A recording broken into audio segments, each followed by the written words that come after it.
All right, I think we're recording. Mandy, if you can go to the next slide, please.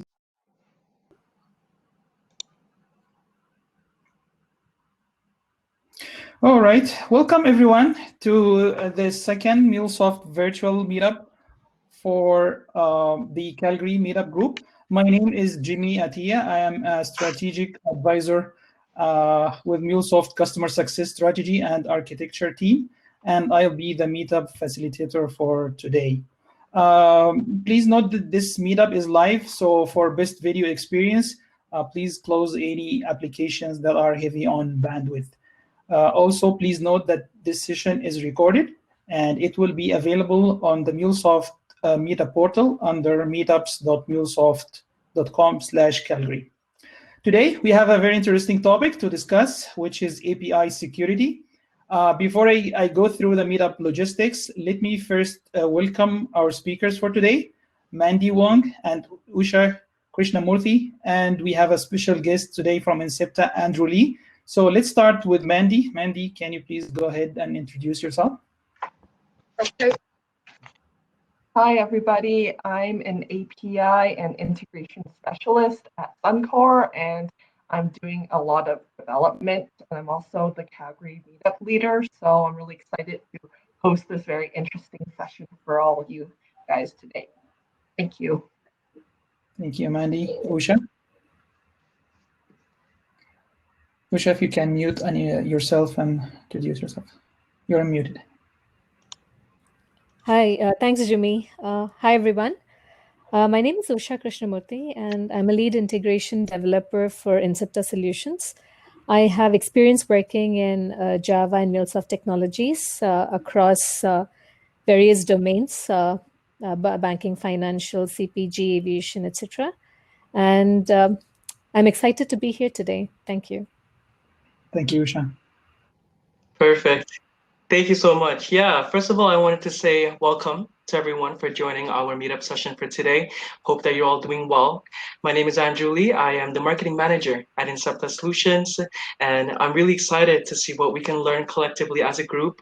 There will be a couple of Q&As at the end as well, which I'm sure Jimmy will allude into. But yeah, really excited to be here. Thank you, Jimmy, Usha, and Mandy. Thank you, Mandy, Usha, and Andrew. So now let me quickly go through some meetup logistics for today. This meetup will be around 2 hours. 90 minutes will be dedicated for Mandy and Usha to present the main topic of today. And then there will be 30 minutes to take your question. All attendees, except for the speakers, will be on mute. So if you have any questions, please post them on the chat section, and I'll collect them and address them at the very end. During the meetup, this is an interesting topic that you may want to pay attention to. During the meetup, there will be 3 trivia questions to test your API security knowledge. So if you know the answer to any of those questions, please post them in the chat section.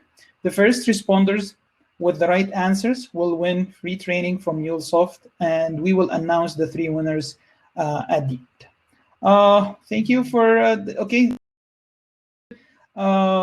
Before I go through the agenda, let me quickly remind you all that in this session, we may talk about future-looking products and services. So please make any purchasing decision or investment decision based on products that are currently commercially available. So this is the agenda for today. I'm pretty much done with part 1. As you can see, the main discussion today will be divided into 2 main sections. First, Mandy. So Mandy, as a MuleSoft customer, she will go through some security use cases and that she has experienced as part of her recent MuleSoft integration projects. She will share solutions that she has tried and what worked and what didn't work. Next, we will listen to Usha. She will bring the MuleSoft expert point of view. She will start with a high-level background, and then she will talk about API threats and MuleSoft security best practices.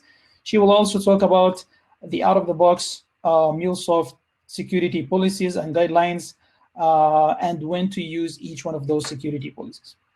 The last 2 sections will be Q&A, 30 minutes for you guys to address your questions, and then we will wrap up and announce the trivia winners. and then there will be like a couple of minutes for Andrew to talk a little bit about Incepta. So with that, let me pass the ball to Mandy to start. Mandy, please take it away. Thank you, Jimmy, for the nice introduction. So I want to start this presentation by describing from a customer perspective our journey on the road to security and our understanding of security in MuleSoft. So basically, we want to know that as a customer, how do we follow the API-led connectivity architecture that MuleSoft stands for, while at the same time securing our API assets? We know that there are 3 different types of architectures for deployment. They are on-prem, on the cloud, which is Cloud Hub, and hybrid, which is a combination of on-prem and Cloud Hub. We want to know, are the security practices for each type of deployment different? And are there fundamental principles of securing APIs that you have to do for all architectures, regardless of what type you're using? And how and when do we use the numerous APIs policies that are available to us in MuleSoft, because they are built in and they are state-of-the-art industry standard authentication and encryption methods. And depending on how many external vendors we work with, there are bound to be different levels of API exposure. If we're working with just one external partner, we just need to expose our API endpoints to them. If we're working with multiple vendors and partners, we have to expose our API endpoints to more people. And as we grow our API ecosystem and make our API assets more accessible to the world, how do we make our API endpoints open to the entire public, just like what Amazon and Google does? Are there precise security protocols we need to use that will protect our assets better from data breaches and attacks? And why this API security matters so much? Well, because API development actually drives the Internet of Things, which plays a central role in digital transformation for all companies. And API security needs to become a top priority for everybody. Gartner has a report on how to build an effective API security strategy. And they predict that API abuses will be the leading cause of enterprise web application data breaches. They recommend a continuous approach by incorporating security into the API lifecycle. And we want to know what this means. What does it mean when they say you need to design security and implement it directly in APIs within your API lifecycle? API security is about focusing on securing any APIs you expose, whether they're directly exposed or indirectly exposed. And we categorize security as we know it into 3 categories, which are access control, rate limiting, and content validation. So access control includes things like OAuth, access rules definition, and enforcement. Rate limiting includes rate limiting the number of requests, quotas, and spike controls so your APIs do not get overwhelmed. And then finally, content validation means we're validating the input and output content of APIs. We know that there's a form of security called API proxies, and they act as a facade so external apps cannot call your API directly. They play a role in rate limiting and quotas, and they prevent distributed denial of service attacks by providing transport layer security, which is also known as TLS. They can control the flow of traffic and access to whatever microservices your API has. They also do encryption, and most importantly, they're quick and cost effective. Another form of security we know of is API gateways, and they're a more robust form of security. They use more advanced security features such as OAuth and OpenID to authenticate users. They also perform traffic routing, throttling, orchestration, and load balancing. They act as a reverse proxy, and they restrict which kinds of microservices external apps can use. But the drawback of API gateways is that their configuration can be complex, resulting in slow and poor performance. So with these two forms of security in mind, what does MuleSoft do that help us achieve security? As we know it, there are API, gateways, and proxies in MuleSoft. MuleSoft's API Manager leverages the runtime capabilities of API Gateway. There is an embedded API gateway within the Mule runtime engine. And essentially, we use the Mule runtime as an API gateway. At the same time, the API Manager automatically generates a proxy app when you select the option to configure the API as an endpoint with a proxy. So these are only a couple methods that we're aware of that's available on the MuleSoft platform that will help us achieve security.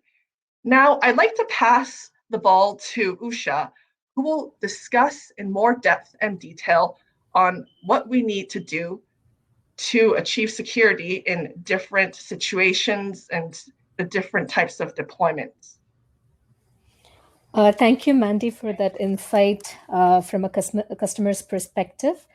I'll try to answer your very valid questions as we progress through the session.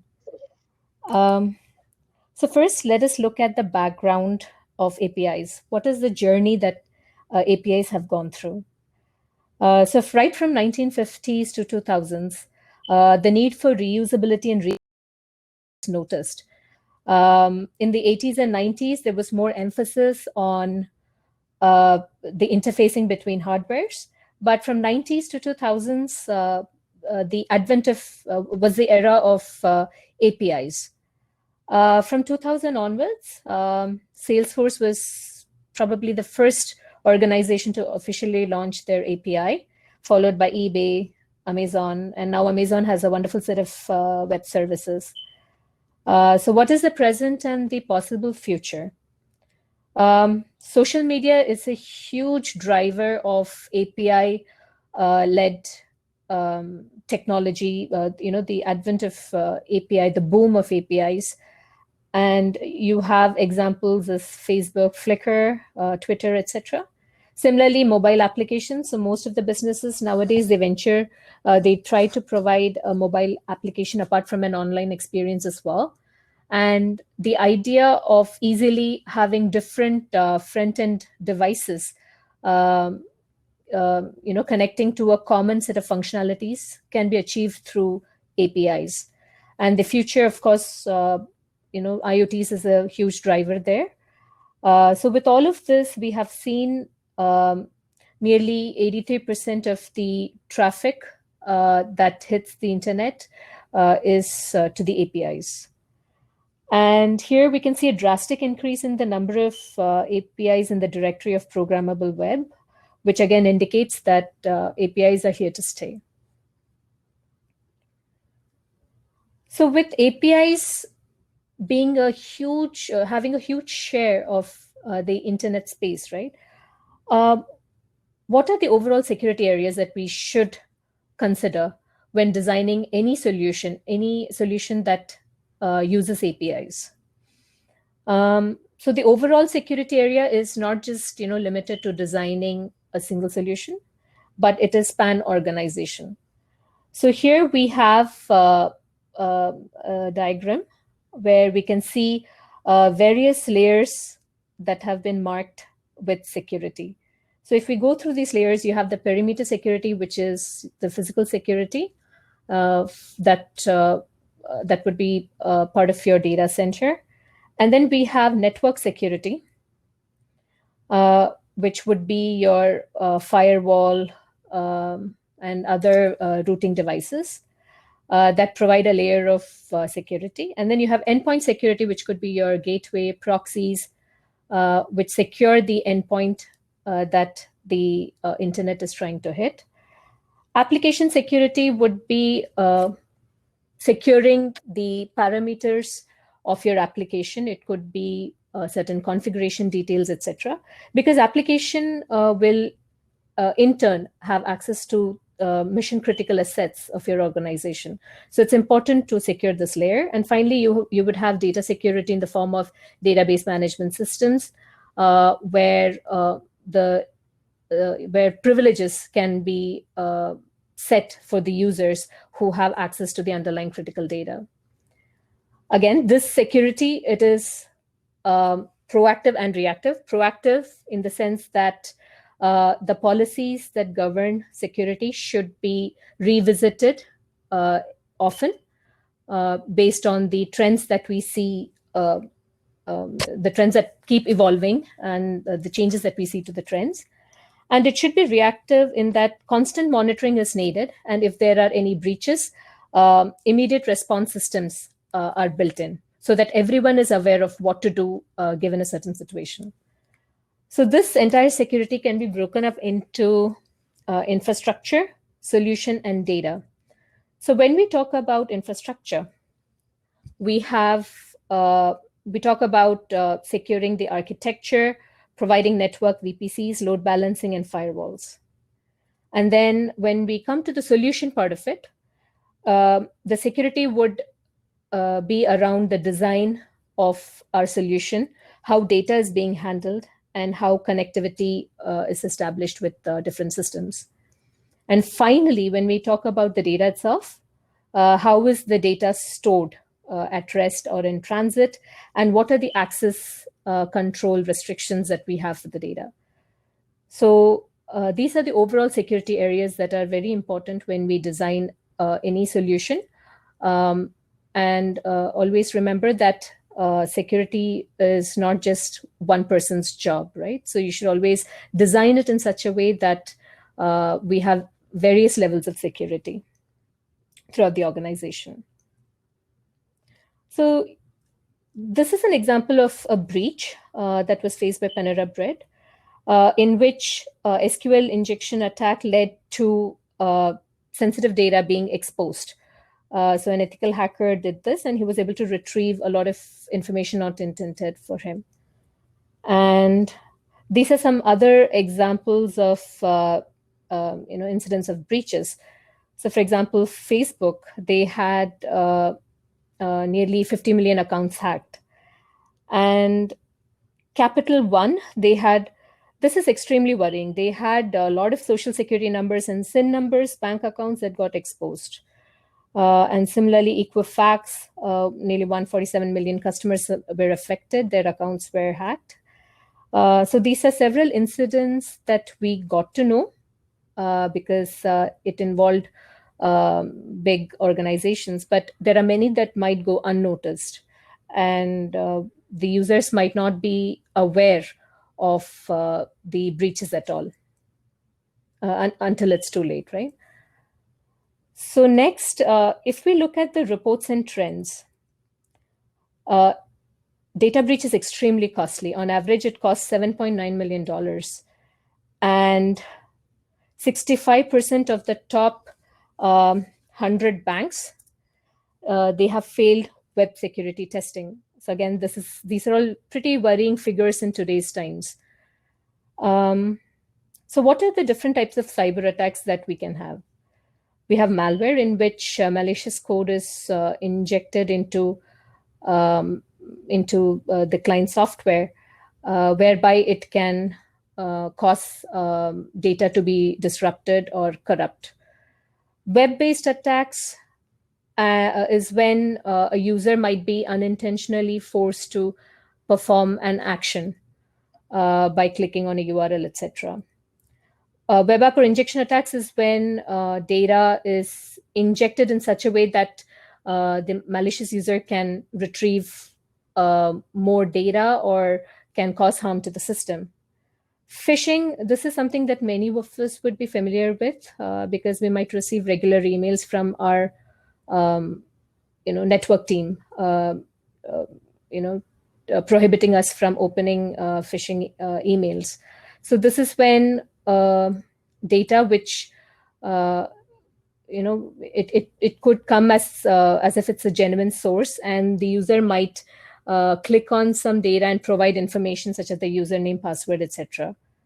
And then we have DDoS, which is distributed denial of service, in which the malicious user might use bots to flood traffic to a particular server, thereby bringing down its service. So the server might be unavailable for some time. And probably it could be during peak hours, so the actual intended users might not have access to the system. So these are some broad classification of cyber attacks that we see in today's world. So we looked at a brief introduction of the journey of APIs and some facts and figures related to cybersecurity, and also certain incidents of breaches. So let us see what these threats are with respect to the API. So there are a certain classification of threats that we encounter for our REST APIs. So the first one is your injection attack. So this is where a malicious user might inject. So we actually saw this example with Panera Bread, where data might be injected in such a way that it might disrupt a system, or it might cause more data to be retrieved by the malicious user. The second one is man-in-the-middle attack. So you might have a valid connection between two parties, which gets hijacked by a malicious user, and he might be altering the communication between these two parties. So that is man-in-the-middle attack. And of course, they would be unaware of this kind of an attack. CSRF is your cross-site request forgery. We might have a valid connection between the user's browser and a web server. And since this is a valid connection, that is, a session gets established. So it's a valid connection, and the web server might send a response back.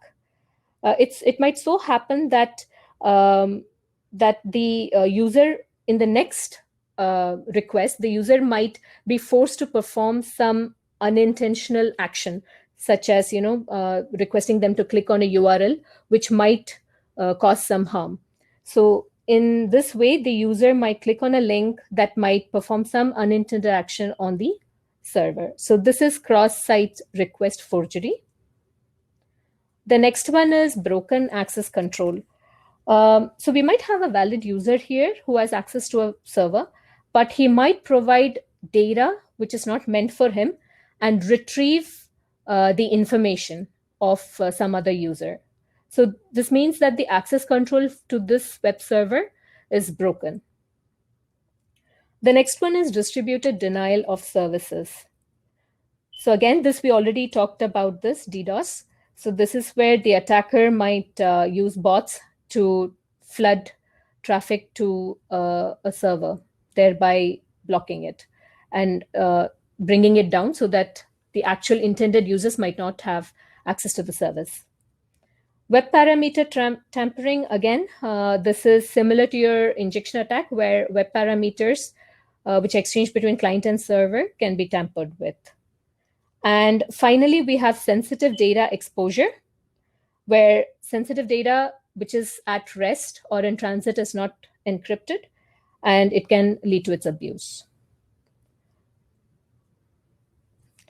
So we just looked at certain API security threats that we see in today's world. So let us move on to our first trivia question. So there are some rules and regulations here. Please ensure that you provide only one answer in the chat after we have stated the entire question and all the options. So you can type either A, B, or C, or D in the chat section. So just one of them. Okay, so now I'll move on to the first trivia question. I'll read it, I'll read the options, and please provide your answer.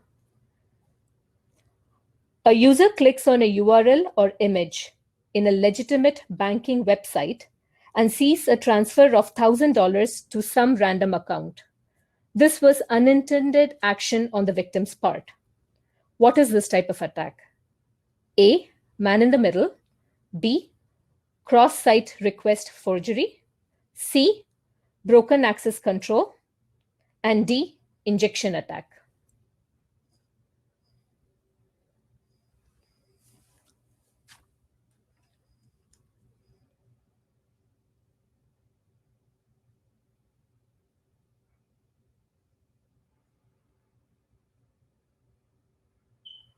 Perfect. Thank you, Usha. Okay, thank you. So I'll move on to the next section. So API security solutions. So we saw the threats that we encountered. So now let us look at the solutions that are provided as guidelines for us. So this is from Gartner that even Mandy had talked about earlier. This talks about the API security building blocks. So you have, so this is specific to API, right? So you have authentication of the API client, the end user, traffic throttling, content inspection, content validation. Again, here you can do your schema validations, tokenization of sensitive information. This could be your credit card or your PAN number, and your bot detection, which we saw for DDoS. TLS, this is very important because we would encounter this in MuleSoft as well.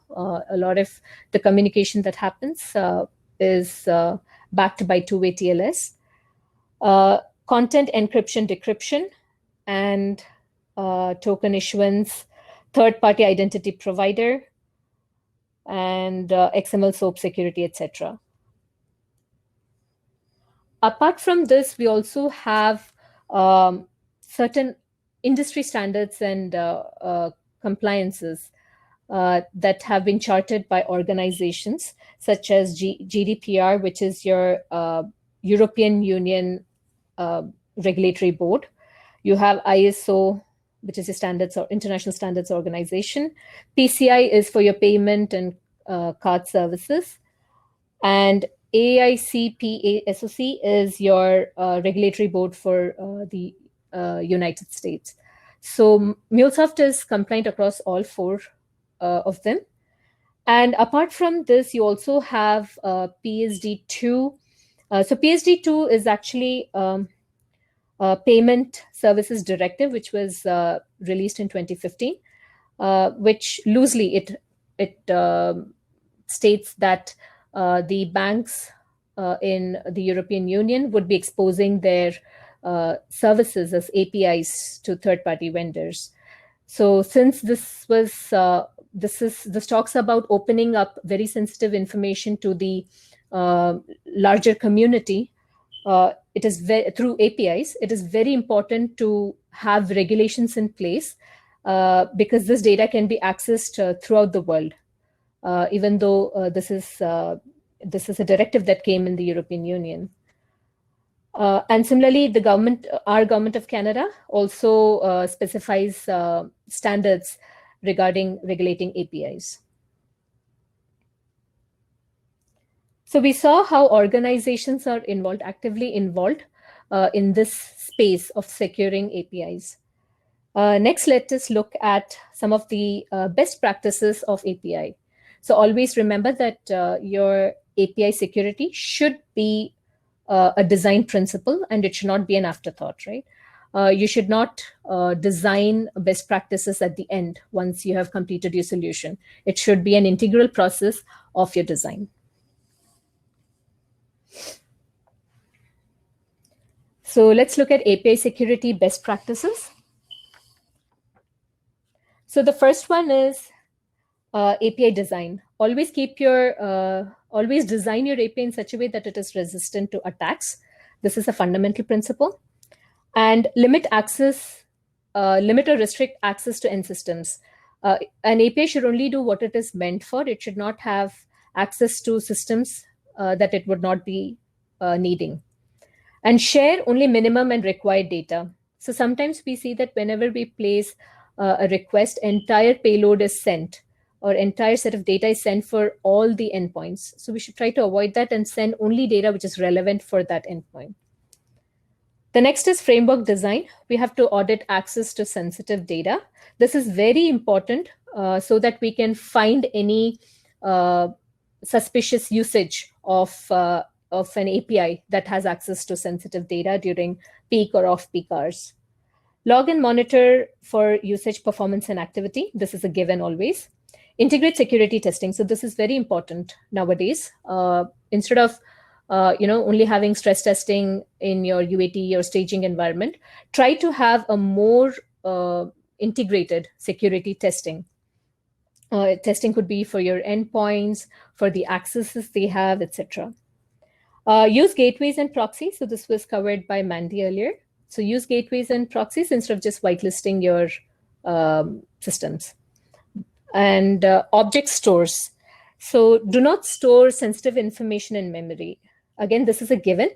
MuleSoft also uses Object Store v2, and it uses TLS. We briefly, we just saw the TLS was a component of the API building block provided by Gartner.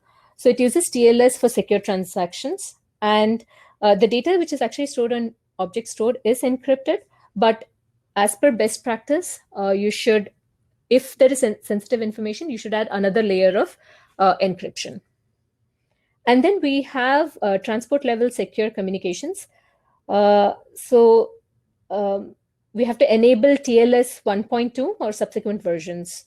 So I would like to talk a little bit about TLS here, because this is something that is very important from MuleSoft perspective as well. So TLS 1.2 and above, these are cryptographic protocols, and they provide, so if you have two entities, they provide secure communication between them. And in MuleSoft, right, we configure TLS by using key stores, trust stores, etc.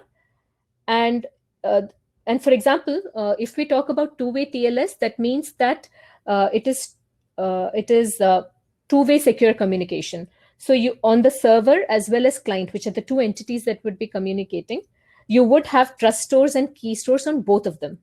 So trust store is when you have certificates. So for a server, when you talk about a trust store, you would have certificates that certificates of clients that server can trust, and key store would be the private and public key of the server.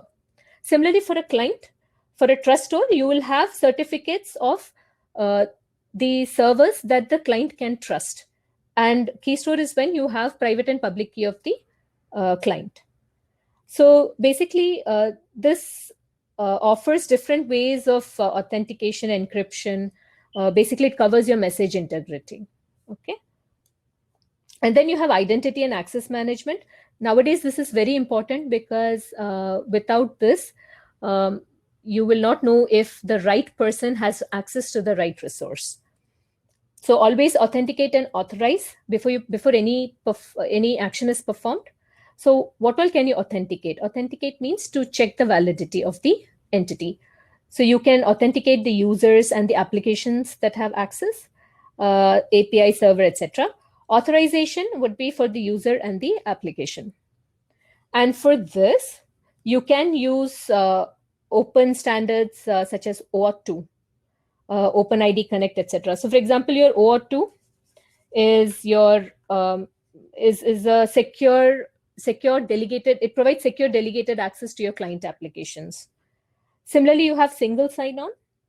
So this is authentication that allows users to log in with a single ID and password, and it provides access to different related applications. So for example, loosely based example would be when you log into your Microsoft Office, and you have access to Outlook, Teams, etc. Right? So with a single sign-on, you have access to multiple related software. And then you have MFA. MFA is your multi-factor authentication.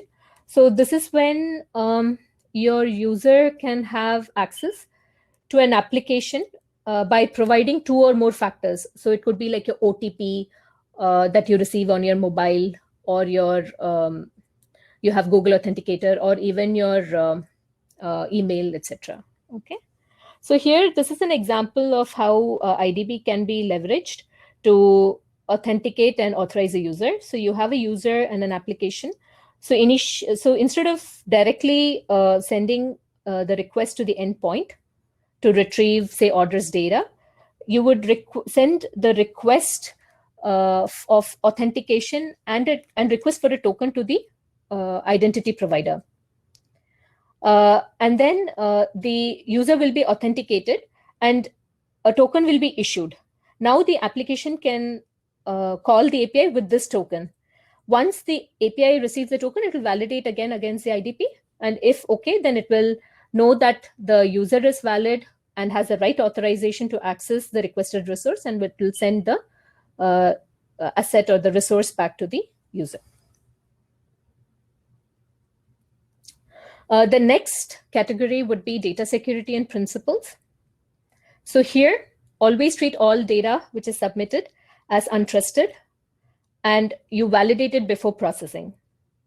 It's possible that in transit, the data could be tampered with. So you can have signed messages to ensure message integrity. And avoid including sensitive data in request URLs. Always audit trail, provide an audit trail of access to sensitive data. So we already discussed this. If you have sensitive data, try to audit it so that we know of any suspicious accesses to the data. Avoid temporary storage of business data and data masking, encryptions. So all of these should be applied for sensitive data. Data masking is where you don't expose the entire credit card number, right? And then message integrity, provide digital signatures for this. And message confidentiality, you can have, you have many cryptographic algorithms, certificates, and TLS, which we discussed. So now we will move on to trivia question 2. The same rules hold good here as well. So I'll read out the question and all the answers, and then please provide your answer. Janet, a valid user to a system, was able to access a resource not intended for her. What is the missing piece here? A, use of digitally signed messages. B, authentication. C, use two-way TLS to confirm trust between entities. D, authorization.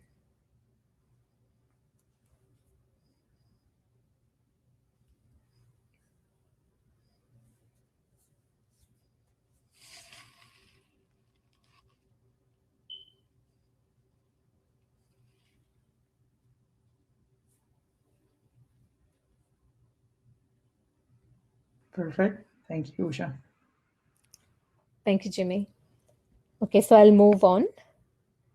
Securing through MuleSoft. So before this, there was a question that was asked by Mandy. What are the fundamental principles of securing APIs? So whatever we've talked about till now, I believe it'll cover that question, because we talked about different aspects of enterprise security, securing through throughout the organization, network, edge, security, transport, data, etc. So even APIs should also follow the same thought process. So I believe that that question has been answered. So we'll see how we can secure through MuleSoft.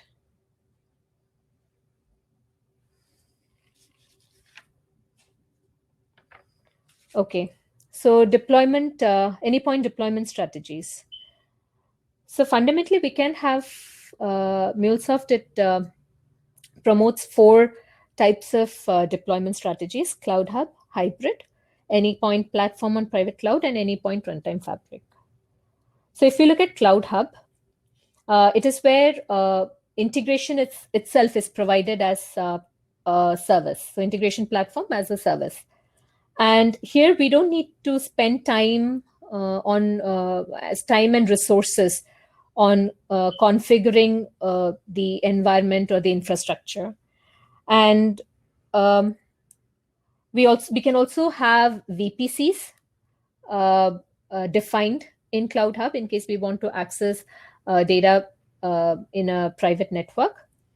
And for this, we can also define dedicated load balancers, because by default Cloud Hub has shared load balancer. And the other features would be high availability, as I said, shared load balancer. And you also have logging, monitoring dashboards that are provided with analytics data, and object store, etc. So these are all features of Cloud Hub.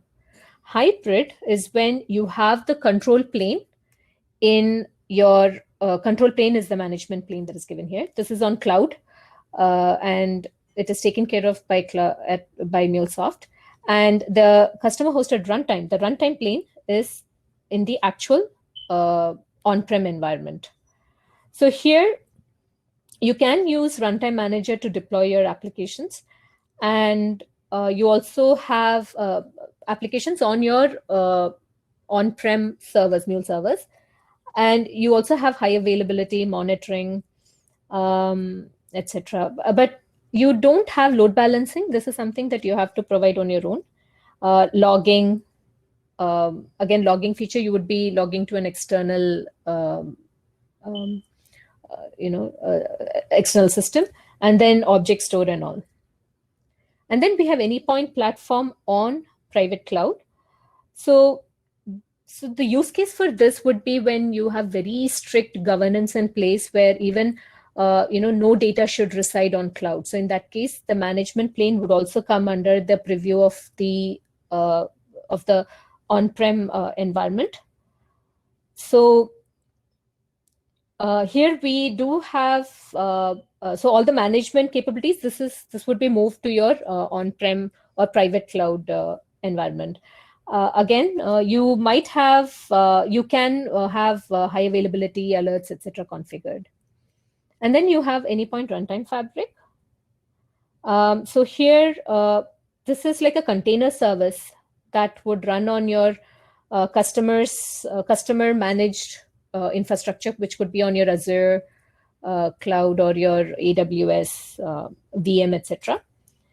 And you can deploy your runtime as well as your gateway. And it does provide for high availability, load balancing, and logging, monitoring, etc. So these are some of the high-level Anypoint deployment strategies that we have. So the first would be, how can you secure your Cloud Hub architecture? So we just saw an overview of the different kinds of deployment strategies. So now we'll go through some of them one by one. So the first one is your Cloud Hub architecture. And here we have the two parts, right? We have the control plane and the runtime plane. So the Anypoint Platform services and the Worker Cloud, both of them are managed by MuleSoft. And the Worker Cloud that we have here, this is multi-tenant. This means that multiple organizations can have access to the same subnet to deploy their applications on runtime workers. And you also have the management console.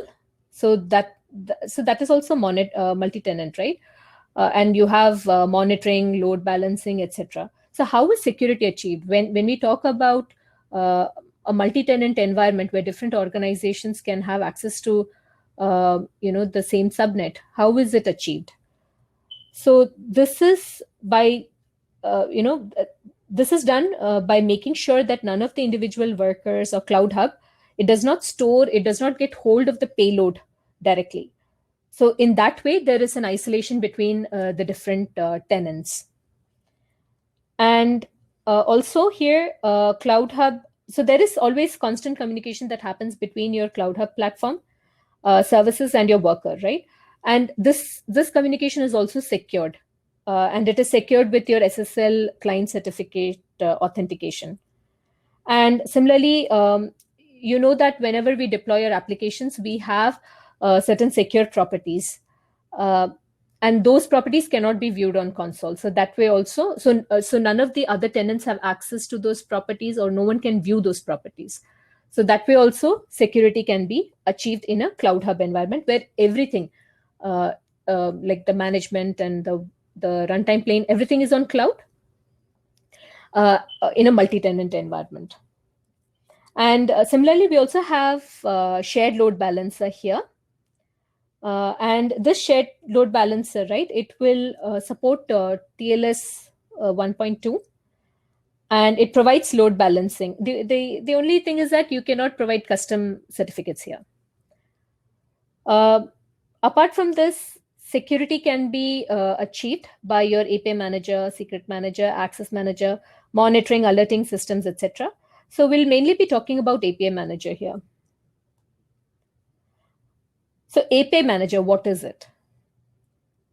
So your API manager is a platform service that allows us to manage our APIs by providing policies, by defining policies for the API. So you can categorize these policies as default, automated, custom, etc. And further classification of the policy would be based on the concern that it addresses: security, compliance, transformation, troubleshooting, and quality of service. So these are the policies that have been provided by MuleSoft. We'll go through each one of them. So before that, there was a question by Mandy. As a customer, how do we follow API-led connectivity while securing our API assets? So MuleSoft promotes API-led connectivity. And as per this principle, all of your system capabilities, it has to be exposed as APIs. So so MuleSoft recommends having system API, process API, and experience API. And these are categorized based on their functionality. So an experience API will have access, can be accessed by the different media. It could be your web app, it could be mobile, etc. Process API is where the main logic of the business use case exists. And system API, it has connectivity to third-party vendors, etc., or a critical asset. So that is the API which resides closest to your data center, or to that has access to other systems such as SAP or database. It could be your marketing cloud, etc. So this distinction is needed so that each behavior can be encapsulated and abstracted from each other. Once these APIs are created, we would be applying all the security principles, right? So these are the policies. So we'll go through this. And so security. So we saw that security was a category. So here we have basic authentication, LDAP. So this is where you can restrict access to your API based on LDAP authentication. So you can configure LDAP or Active Directory to hold your authentication information. And whenever a request comes in the header, you will have the information that can be extracted and validated. So this is your basic authentication LDAP. Similarly, you have basic authentication simple, where you have the username that gets authenticated, like single username, password being authenticated. And then you have IP blacklist and IP whitelist. So this is where you can either provide access or block a range or a single IP. And then you have JSON and XML threat protection. So you can protect. So it's possible that during transit of the request, right, some malicious user might inject more data. So in order to, or tamper with the payload, right? So in order to avoid that, we can provide some basic threat protection for these two, in which malicious JSON structure or XML elements can be detected. So here you can provide things like your maximum node depth, maximum child count, etc. And then you have client ID enforcement. This is pretty common that we see a lot. So this is where we can restrict access to any protected resource by allowing requests only from registered applications. So what this means is if you have a client, you register that client with your API.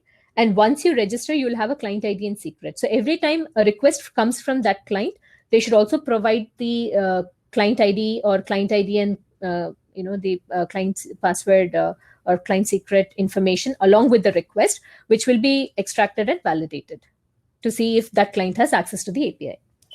And then we have JWT token. This is again a validation against your JSON web token. So again, this is basically, this is like open standard secured way of transmitting information between different parties using your JSON object. And it's digitally signed, so it can be trusted. And then you have OAuth 2, and then OpenAM, Ping Federate, tokenization. So all of these together, you can have, you can have your OAuth 2 policy configured with either these two, or it can also use Mule OAuth provider, which is external. And here, for example, the user can request an access token, and from a client application to the OAuth provider. And then what happens is the request with the access token, it will be validated against your federated policy, and once done, you will get a client ID, and finally that is sent to the backend API. So I've really shortened this, but this is also a very popular method of authenticating your APIs, your requests. And then you have tokenization and detokenization, in which you have sensitive data which gets masked. It gets converted into non-sensitive equivalent tokens, and detokenization is the reverse of that, where you get the original information back. And you have compliance. We already saw client ID enforcement. The next is CORS. So CORS is when it allows your web applications to access resources that have been defined in other domains rather than other than the origin from which the request came about. So you can have CORS policy defined. Alternatively, you also have CORS interceptor in your HTTP component. So you can also define it there. Quality of service, you have HTTP caching. Again, if there is any data which is static, which does not change much, you can cache that in your object store. So every time a request is sent based on the key, this information, the cached information, can be set as response. So it need not go through all the 3 layers every time. And then you have rate limiting. So rate limiting is basically to control your incoming traffic to the API. So you'll define a total number of requests for a given time window. Similarly, you have SLA based. So in case you're trying to monetize your API, your experience API, right? For that, you can define SLA tiers like your platinum, gold, silver, with different number of requests per time window. So based on that, you can apply it to different environments, like your production can have platinum, etc. And then spike control. So this provides, this basically protects, so this was actually covered by Mandy as well. So this protects your backend APIs against sudden surge in requests. So what it will do is it will limit the request in a given window, but the algorithm used here is a bit different. And finally, message logging. You should try to log all your messages when an API is invoked. So we have so many policies. So when we open API Manager, right, we see a lot of policies, but we don't know when to apply what, right? So I have provided a list here. This is not conclusive. There are a lot of decisions that would factor in that you have to consider when you apply policies for your APIs. So there was a question that was asked by Mandy. How and when do we use numerous API policies available to us in MuleSoft? So I guess that this slide can help answer that question. And so here, for example, experience layer. So we know that now, there are 3 layers typically recommended by MuleSoft: experience, process, and system. So experience layer, you can have client ID enforcement CORS. You can have basic authentication, JSON, XML threat protection, IP whitelisting, blacklisting, OAuth, tokenization, and detokenization. And in terms of quality of service, you can have rate limit SLA. Again, this one will be applied generally to your experience API because you're trying to monetize the request from the client, from the consumer. Spike, again, to protect downstream APIs, you can have spike control, and HTTP caching. The next one is your process API. Here you can have client ID enforcement. Nothing wrong in it. You have basic authentication, which is also pretty popular. Tokenization, detokenization. You have, again, you can have rate limiting. Similarly, for system, you can have client ID enforcement, basic auth, tokenization, detokenization. This is again to protect your. So this is generally seen in RTF, but this is to protect your or mask your data. And then you have QoS, you have rate limiting and spike control. So spike control and rate limiting can be especially useful here because system layer, it talks to other APIs, other third-party APIs like your Salesforce Marketing Cloud or your Salesforce APIs. So they might have restrictions on, they might have rate limiting on their APIs. So a similar restriction, if we apply on our system API, we can ensure that none of the requests to the third party is missed. So again, this is not conclusive. And also, if you keep on applying too many policies, it could be a trade-off between performance versus securing your API. So always try to be judicious. And then we have MuleSoft monitoring and alerts. So this is a feature which is provided by Cloud Hub, in which you can see various statistics and analytics of where the requests originated from, etc. And you can see the failures in invoking the API and which region had maximum hits to our API, and a lot of other interesting analytical data. So we saw that we can configure alerts. So there are two kinds of, two parts to the management plane. So two of the parts I've mentioned here. So you have API Manager alerts and Runtime Manager alerts.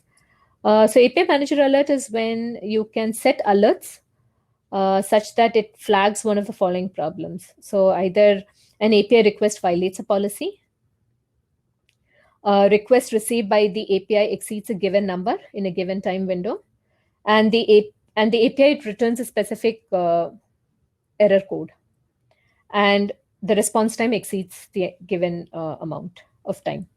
Similarly, for Runtime Manager, you can have alerts set for number of errors, number of mule messages, response time, and you can also externalize your or export your data to other analytical tools such as Splunk, Elk, etc. Okay, so now we saw how we can configure Cloud Hub, which is completely managed. The infra, everything is managed by MuleSoft. So the next thing that we will look at is, in case we have resources that reside inside or behind a corporate firewall, how can we, that does not allow access from the internet, then how do we access with the Cloud Hub architecture? So that is Cloud Hub with VPC. VPC is your, it's basically, the concept of VPC came about because you want to access resources behind the firewall. So what VPC does is, this is something that you can configure in your Runtime Manager. And there you have the option of creating a VPC dedicated load balancer, etc. So the idea here is to have your own dedicated subnet or isolated subnet specific for your organization. Because we saw that Cloud Hub is multi-tenant, so many organizations can install, can deploy their applications on the same subnet. But in this case, when we create a VPC, we have a range of IP addresses provided. And whenever we deploy an application, it will be deployed within that range. It will be deployed on workers from that range. So you can, this is like an extended corporate network, and your workers can connect to resources behind the firewall, as we saw. And this is where security is very important. And what you can do is you can place your process system API in the VPC, because these layers would be connecting to the on-prem data centers. And so how do we connect with the on-prem data centers, right? You can configure a dedicated load balancer. So if you have the public internet here, only requests on port 80 will be translated to port 8091 here, and any request on port 443 using HTTPS will be translated to port 8092. So requests to port 8081 and 8082 will not be entertained by the dedicated load balancer. But if you have shared load balancer and you have applications which are running on ports 81, 82, then shared load balancer can access it. So you can set up firewall rules for all of this, like what ports to access, etc., what ports can be accessed by the VPC, etc. So that can be done. And then you have this dedicated load balancer here. So this will route your external HTTP or HTTPS traffic to the applications which are present within your VPC.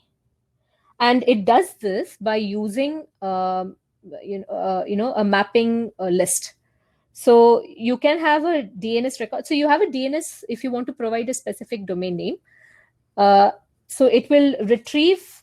So what will happen is, from the public internet, you will have a request to our load balancer, and this load balancer, it will have a mapping between this and the application where it is deployed on CloudHub, and it will retrieve the correct DNS record. So it'll internally invoke mule worker hyphen app name CloudHub.io, and then the port, which in this case, since it's through dedicated load balancer, is either 80, 91, 92, and then if based on their rules, it will route it to the right worker. Now, if you want to communicate with your on-prem data center, you can use IPsec tunnel, and then you have VPC peering and direct connect. So your VPC peering and direct connect, these are services that are for which you have to reach out to MuleSoft team to configure. IPsec tunnel, it uses VPN gateway to establish the connection, secure connection between the on-prem systems and your API. Okay. So this is about secure CloudHub architecture with VPC. So you can see that there is security which is achieved here. In the sense that your dedicated load, we saw that for shared load balancer, you cannot have custom certificates, proxies, etc. But for your dedicated load balancer, you can have your own custom certificates present. Okay. And this is about your CloudHub architecture with VPC. The next one is your on-prem local. So again, the idea is that the use case here could be that your organization might be governed by strict regulations on having data exposed to the cloud directly. So in this case, and also they might have their own infrastructure. So in this case, you can have your Mule runtimes running on your on-prem servers. So this is a configuration. You have public internet. DMZ zone is a zone which is directly connected to the public internet, but there is some level of filtering that happens through the firewall, which has restrictions applied to its ports.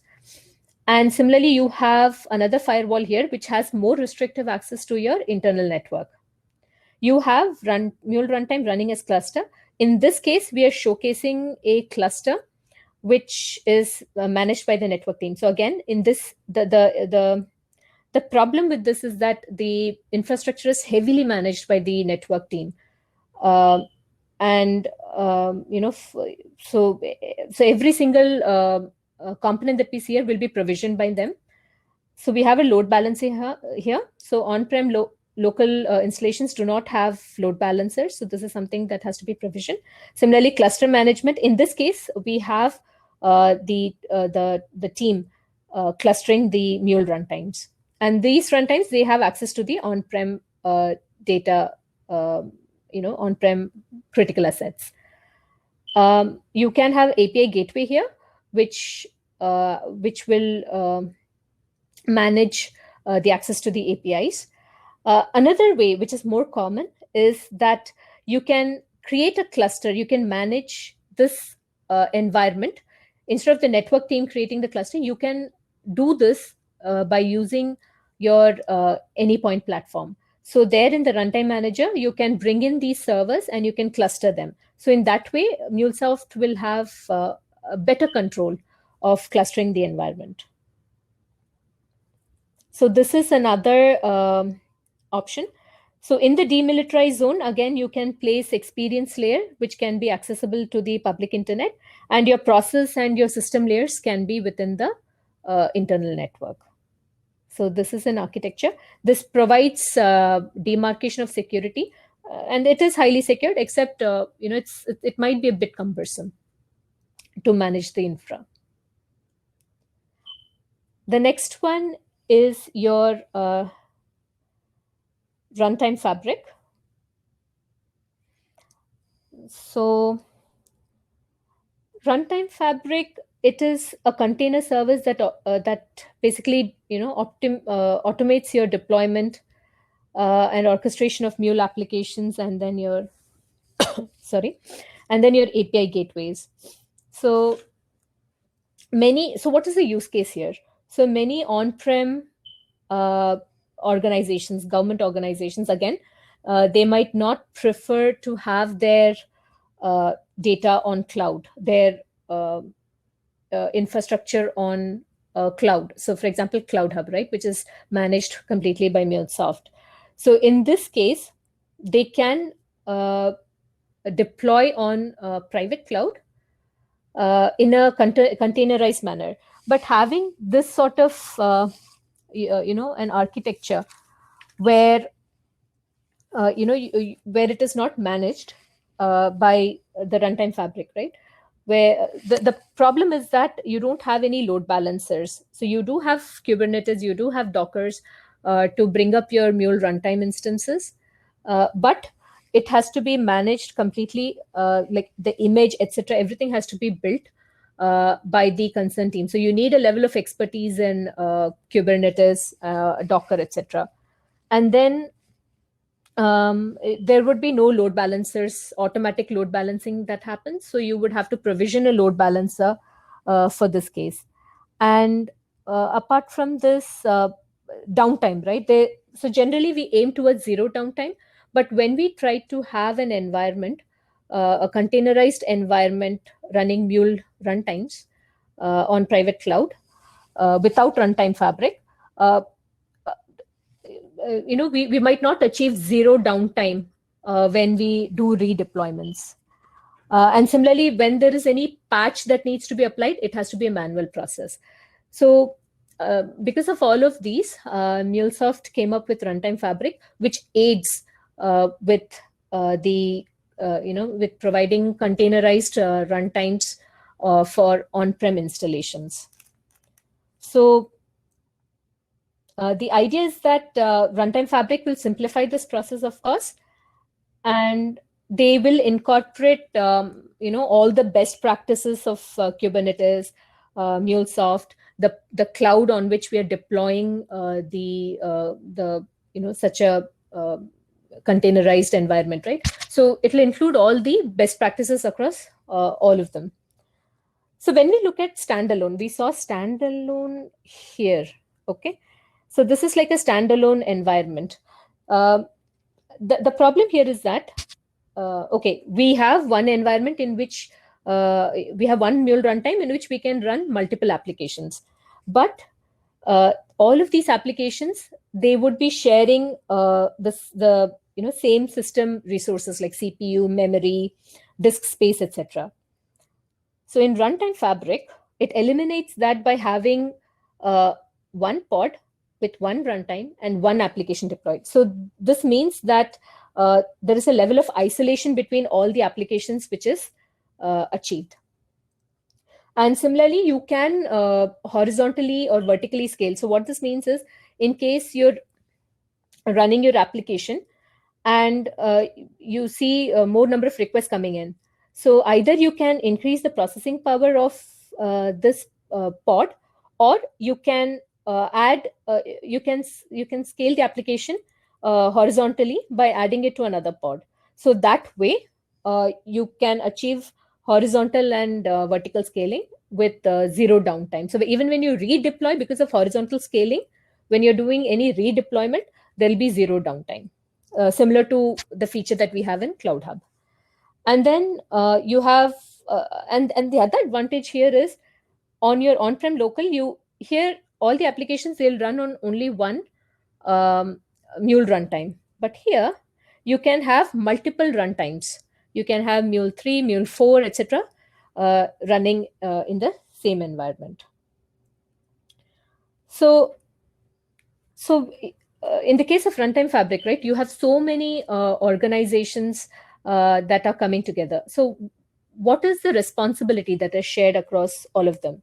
We just saw some of the features. We saw some of the disadvantages of on-prem local, and then we saw some disadvantage of Cloud Hub, not Cloud Hub, I'm sorry, of running it on local, and also running it in a building our own containerized environment rather than using Runtime Fabric. So we saw disadvantages for these two.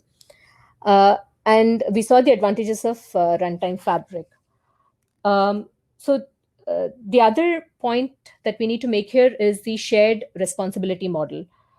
So here we have Mule management and customer management, both of them happening at the same time.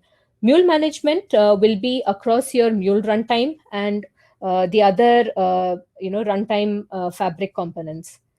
So that will be managed by MuleSoft. And the customer will be managing the rest of the hardware, network, your virtual machine, etc. So if we look at this diagram, right, this architecture, we have public internet, we have a TCP load balancer here, we have controller and then workers. So these are all VMs that have been provisioned, and this is also VM. So this is where the controller resides. So each controller, it will be nothing but a dedicated VM that can run your Runtime Fabric services. And it can also provide internal load balancing, and it can also manage this cluster of worker VMs. And then your worker VM, it will be dedicated to run Mule runtimes or your Mule gateway. And you have this TCP load balancer here. So this will basically route it to the internal load balancers. So what are the security practices that we can see here? So we talked about a shared responsibility model, right? So how can we secure the Runtime Fabric? Like, what are the security features that we see here? So the first is that the DevOps team, they will be provisioning the infrastructure within the client prescribed environment. So that itself is a security feature. And then the ports here, it is not whitelisted by default. So manually, we will be whitelisting the ports which are needed for communication, all the way from the internet to the controller to the worker. So you will not be directly communicating from the internet to the worker. It will be routed through the controller. So that is another security. And so unnecessary ports will not be open. Unnecessary access to hosts will not be encouraged. And you have your certificates. So communication is through TLS. So you can configure your certificates, which will add additional level of security and encryption. So your inbound traffic is actually encrypted here. So that is also another security feature. And And another thing is that you have your Mule agents here, which communicate with the Anypoint platform for deploying your applications or updating your proxies, etc. Similar to how we saw Cloud Hub being used in on-prem, right? The services of Anypoint platform being used for on-prem installations as well. Similarly, you can have that communication here, and that is secured communication. So specifically, we will be opening port 443 for that secured communication between the Mule agent and Anypoint platform. So that is another security that we have. And similarly, we can monitor the performance, health, etc. of the RTF installation. And as I said, we have mutual authentication between RTF, Runtime Fabric. RTF is Runtime Fabric, and Anypoint platform. So apart from this, so far we talked about security pertaining to this architecture, but the underlying technology is also it's based on Kubernetes and Docker. So the security features of this is also incorporated. So the idea is that for Runtime Fabric, we have security across multiple since multiple levels of technologies are integrated, all the best practices everywhere is leveraged. So for your underlying technology, you have cloud, you have code, container, cluster, and cloud. So security across all of this, which is enforced. So if you talk from the outermost layer, which is your cloud, you have, so cloud is basically the security provider where you're deploying. So currently Runtime Fabric, it is supported on your Amazon EKS and your Azure AKS. And Google will also be supported in the future, GKE. That will happen soon. So your Cloud Hub security provider, they have their infrastructure and their own security, which will be maintained. And then you have cluster. So this particular layer, you have authentication, you have pod level security. So as I said, each pod is isolated. So you will not have communication between two pods like what we saw in the previous example, where multiple applications can access all the resources. So that will not happen here. And you have TLS, network policies, etc., that can be applied to the cluster. And then when we talk about the container here, we have, for the container, we can restrict access to only privileged users. And also in the container, we can have everything. The Mule runtime, most of the folders can be in read-only mode, except for a few which has which would be actively used for writing during the deployment process.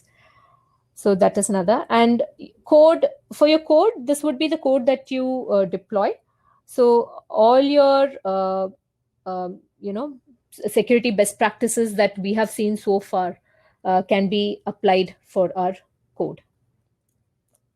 So this is our Runtime Fabric and how it can be secured and how it is a better solution than having on-prem local and also your containerized environment without Runtime Fabric. So we saw all of that.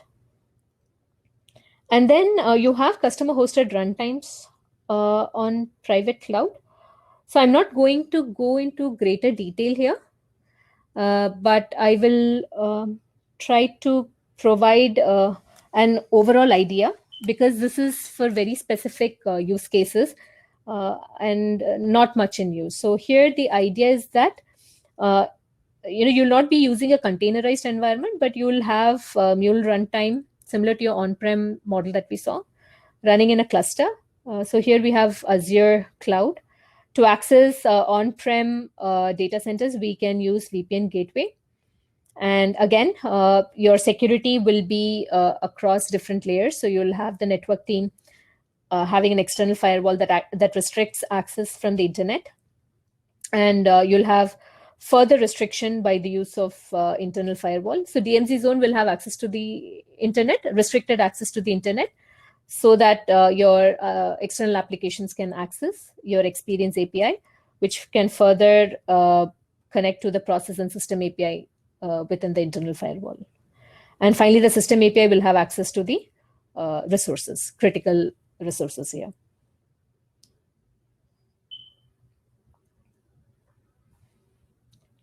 So now we come to trivia question 3. So again, the same rule holds good here. Please wait for the entire question to be read with the options. So a customer has applications running on CloudHub. They now want to connect to secured, which is non-public assets in corporate network. What is the best configuration suited for them with minimal hassle to set up? Cost and other factors are not considered. A, using Runtime Fabric. B, on-prem private cloud configuration. C, CloudHub with VPC. And D, no change needed.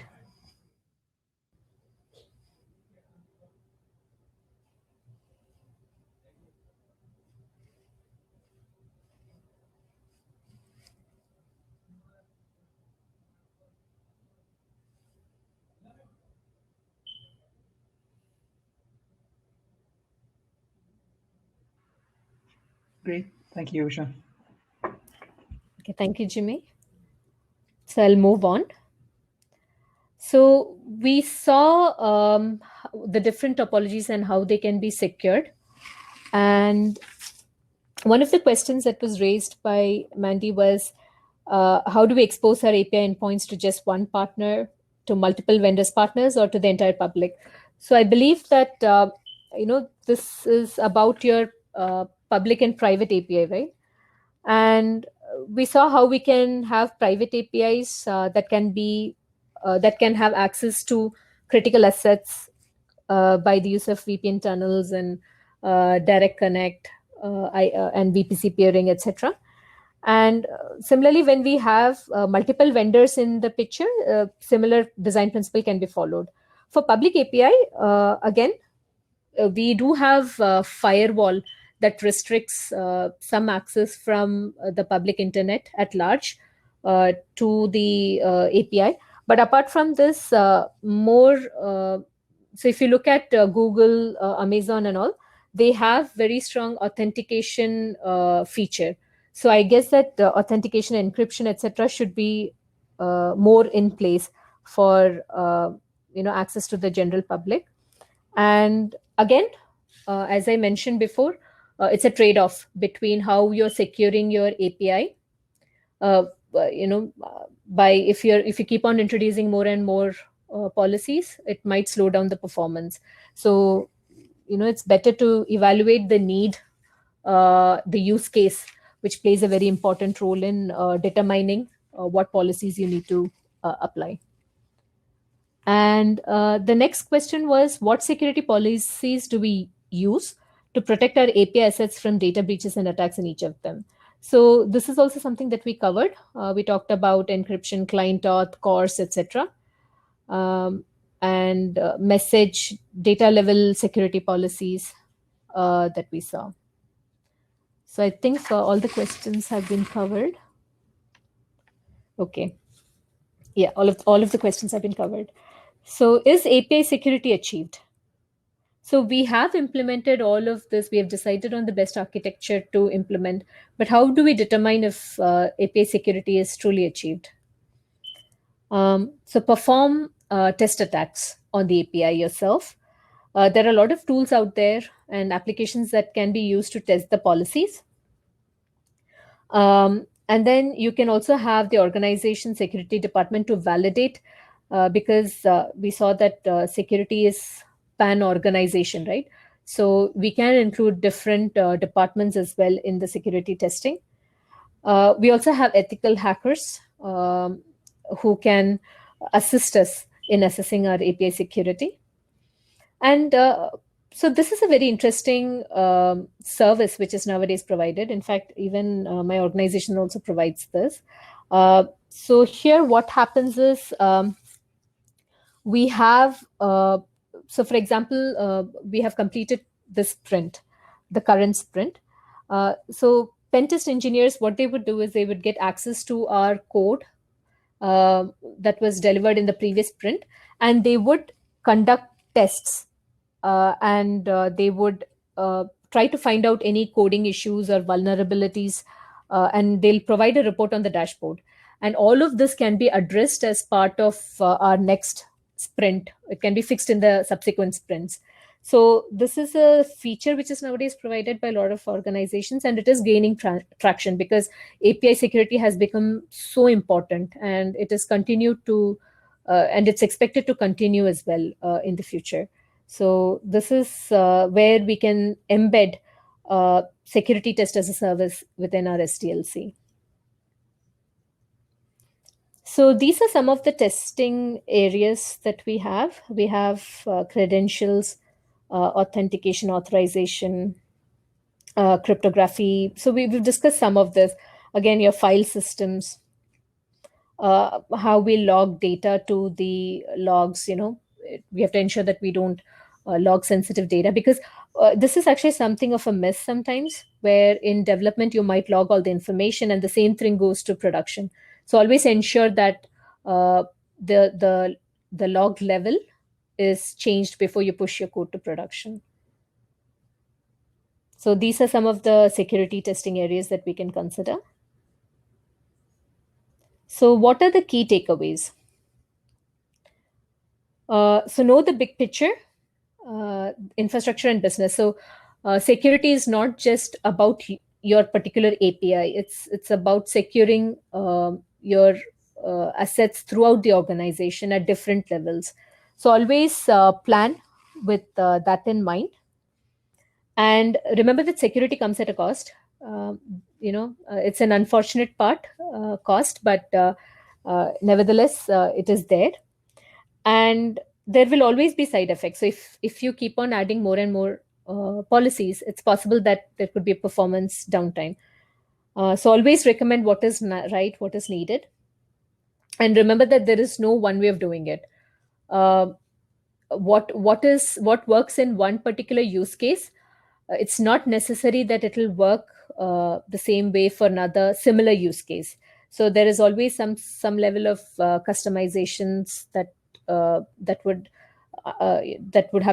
we have to undertake when we provide solutions to different issues, and ensure that our solution is thoroughly tested for security, and it is not a one-time activity. So it's not like we have secured our API today and we can be safely assured that everything is good. No, because security threats are evolving, security best practices are evolving, security regulations and compliances are evolving.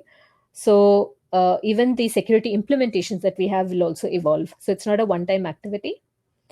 So we saw that in our very first diagram, we saw that we should have proactive monitoring and proactive and reactive monitoring of monitoring and responses to security. So we have to leverage that and always follow best practices and be restrictive in your API design. And also another point that I would like to add here is that whatever we have discussed so far, it's not conclusive. Whenever you talk about an infrastructure, you would not just talk about security, right? There are other aspects as well, like what is the current customer infrastructure? What is their vision in the future? And then what is the cost restrictions that they have?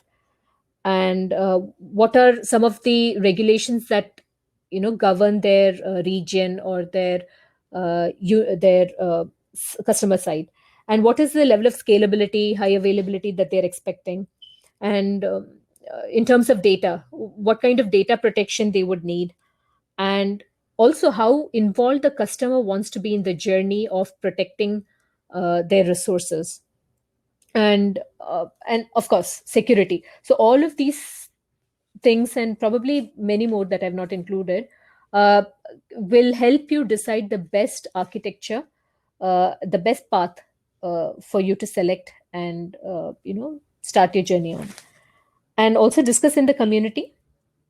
Let MuleSoft know if you need any additional support. So the community, MuleSoft, they're highly vocal, and they look forward to helping. So always discuss in the community and let them know. Q&A. Perfect. So Thank you, Usha. That was great. That was really great Thank presentation. That was really useful. I hope everyone got the benefit. I have questions from the attendees on the chat. But before I start, I'd like to give it back to Mandy and listen from her about her takeaway as well. So she started by giving the problems that she's facing and the solution that she provided. So I'd like to hear from Mandy if this really like a good practice that you can implement. Have you got anything from today's session that you can implement that would address your gaps? Sure. Yeah. So yes, thank you, Usha. That was a very thorough and detailed walkthrough and answered all of my questions. So I found the part especially helpful where you listed out what policies we should use in the different layers of APIs, such as experience, process, and system. That's a very concrete roadmap for us to take going forward when we build our APIs. What policies need to ensure that they're there, and also the comparison of the different deployment architectures. So right now we are on-prem, and as you said, there's a lot of maintenance that has to be done by us and the network team, and we're gonna move on to Runtime Fabric soon. And then I really enjoyed how you broke the pieces down and then walked us through the detail of where the security needs to be in each of the architectures. So you've given us a lot of information and a really good springboard to use when we move from the on-prem architecture to Runtime Fabric. And thank you for giving us the pros and cons of each deployment architecture too. Those trade-offs are always things we need to take into consideration and then decide if doing something is worth it or if we should take another route to achieve the same result, but there might be some costs either at the personal resource level or at our infrastructure resource level. And once again, thank you for the very detailed explanations. Thank you. Thank you, Mandy. I think it's time for Q&A. Actually, the attendees today were very quiet. We only got 2 questions. The first one is for Usha from Tricia. I hope I'm pronouncing the name correct. She's asking if you can give her a concrete example about how perimeter security can be implemented. So perimeter security would be physically, securing your data centers. So it could be, having the data center in a secured location. So all of that would constitute your perimeter security. Yeah, and I can add to that that MuleSoft has something called Edge Security. It's available for our Cloud Hub, for RTF customers.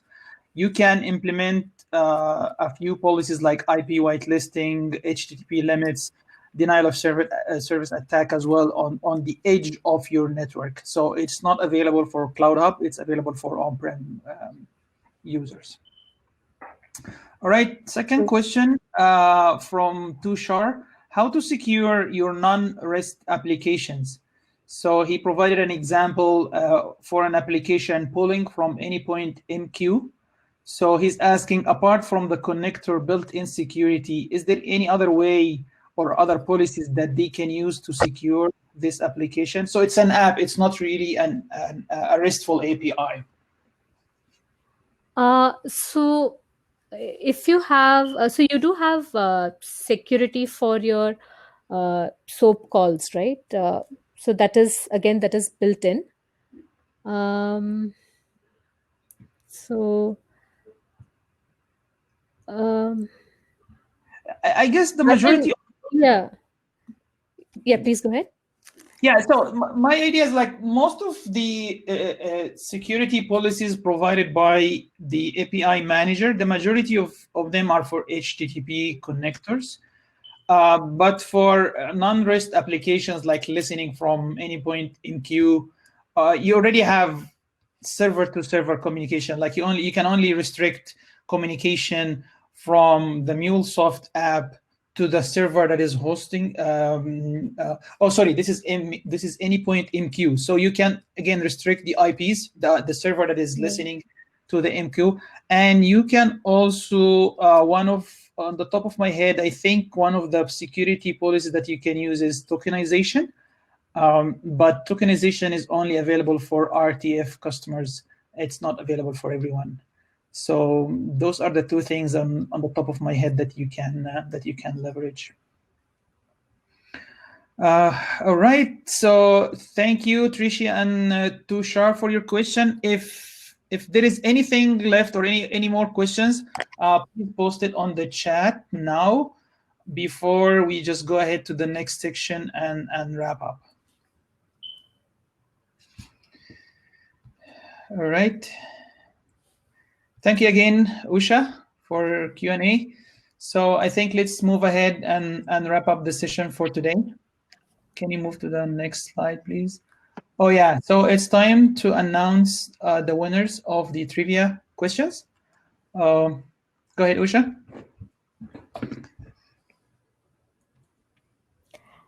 So for the first question, a user clicks on URL image in a legitimate banking website and sees a transfer of $1,000 to some random account. So this was unintended action on the victim's part. What type of attack is this? The answer is B, cross-site request forgery. All right, perfect. And the winner for this question is Eddie Leong. I hope I'm pronouncing the name correct. Congratulations, Eddie. Congratulations, Eddie. I'll move on to the next question.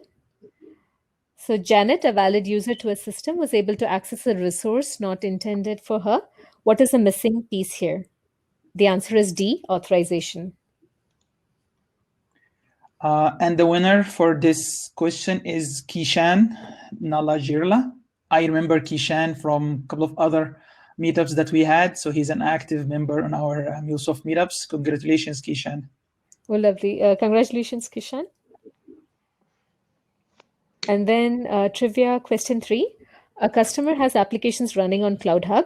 They now want to connect to secured or non-public assets in corporate network. What is the best configuration suited for them with minimal hassle to set up? Cost and other factors do not be considered. So A, the answer to this one is Cloud Hub with VPC, C. Great. And the winner for this question is Tushar Jahagirdar. I'm sorry if the name is not right. So yeah, congratulations, Tushar. Congratulations, Tushar. Yeah, absolutely. And yeah, just, before we wrap up, first of all, I wanted to thank both Usha and Mandy for that thorough, detailed, and engaging presentation. So I know that the audience had some great feedback to circulate to you guys. So thank you again. And yeah, just really quickly in terms of who we are at Incepta Solutions, this won't take too much of your time, but we're just going to go through a couple of points here. So first of all, we've been a proud partner of MuleSoft for a few years now.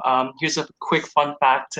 We were actually the first handful of partners in Canada during their early stage, during the times of their growth. So that's one thing that we take pride in. Secondly, Incepta Solutions is a trusted IT partner for digital innovation, and we have a strong global presence. Third, we were just recently named on the Growth 2020 list. So we're humbled to be named as one of Canada's fastest growing companies. And yeah, just a few things here in terms of the The mission, sorry, I was just reading through the chat. So for our mission, we strive to provide business solutions to not only solve challenges, but to accelerate growth and customer success with all of our clients. Our areas of expertise include digital transformation, integration, data management, customer 360, cloud strategy, and last but not least, cybersecurity. Our solution at Incepta Solutions is that we provide cutting-edge leading integration and automation solutions with the latest technology that transforms visions into realities. So that's a little bit about Incepta Solutions. And as we proceed to the next slide, we are active on social media. So please feel free to connect with us if you'd like to check out what we're up to. On LinkedIn, you can find us at Incepta Solutions. Twitter, we are at Incepta S. On Facebook, we are Incepta Solutions. And last but not least, on Instagram, we are at Incepta Solutions. Thank you very much. And I'll pass it over to Jimmy again. Yeah, I just got a message from Sujatha. She claims that the third question, she answered the first one, and I reviewed the chat one more time. So the answer for the third question was C, and that's correct. So Sujatha is the winner for the third question. I apologize for that. So I'm really sorry. So yeah, I'll correct that one. So thank you again, everyone. It was really informative session. I hope everyone got the benefit from that one. So please contact me on my email if you would like to see more of those meetups. Please send me topics that you would like us to cover in the following meetups. My email is jattia@mulesoft.com. Thank you again very much, and hope to see you next time. Goodbye. Thank you, everyone. Thank you. Thank you, everyone.